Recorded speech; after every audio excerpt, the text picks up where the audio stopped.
केंद्र सरकार की तरफ से, भाजपा की सरकार की तरफ से टाटा ग्रुप को 44,203 करोड़ की सब्सिडी वाला प्रोजेक्ट मिला, यानी जिन जिन को भी मिला।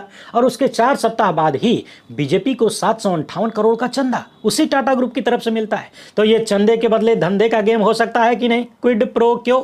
सवाल यह है कि जिस टाटा ग्रुप के पास 758 करोड़ रुपया बीजेपी को देने के लिए और कुल मिलाकर 915 करोड़ रुपया पॉलिटिकल डोनेशन देने के लिए सभी पार्टियों को है, उस टाटा ग्रुप को 44,203 करोड़ रुपए की सब्सिडी जनता की गाढ़ी कमाई से देने की जरूरत क्यों है? वैसे भी टाटा ग्रुप को जितना बड़ा लाभ इस प्रोजेक्ट से मिला है, उसका 44वां हिस्सा ही उसने चंदे में बांटा है। मगर सवाल वही है कि जिस कंपनी के पास अरबों रुपया पॉलिटिकल डोनेशन के लिए है, उस कंपनी को जनता के टैक्स का पैसा अरबों खरबों में देने की जरूरत क्या है? क्या टाटा ग्रुप के लाभ में भी देश की जनता का हिस्सा होगा? जवाब आप सबको पता है, लेकिन टेंशन मत लीजिए, आगे का मामला इससे भी महंगा है। मैंने शुरुआत में कहा था कि जितना आगे बढ़ते जाएंगे उतनी महंगी स्टोरी हम आपको दिखाएंगे।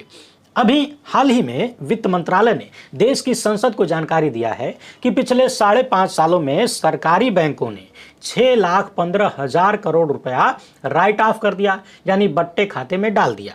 इसके साथ ही वित्त मंत्रालय ने कह दिया कि वसूली के प्रयास जारी हैं। ये वाली लाइन खाली आपको टोपी बनाने के लिए है, क्योंकि बट्टे खाते में डालने का मतलब है कि बैंक कर्जा वसूल नहीं पा रहा है और उसे लगता है कि निकट भविष्य में ये पैसे की वसूली नहीं हो पाएगी, इसीलिए वो अपने बैलेंस शीट से इसको हटा देता है। इसी को अंग्रेजी में राइट ऑफ कहते हैं और हिंदी में कहा जाता है कि बट्टे खाते में डाल दिया।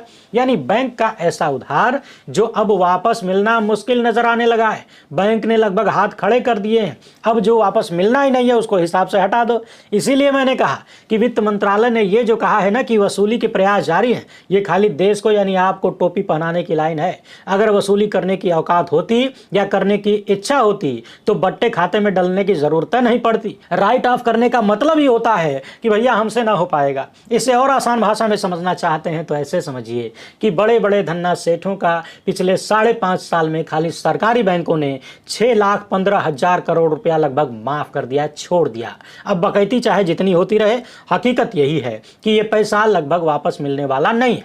सवाल आपसे है कि बैंकों में पैसा किसका है? आपका। धन्ना सेठ लोग बैंक से खाली लेते हैं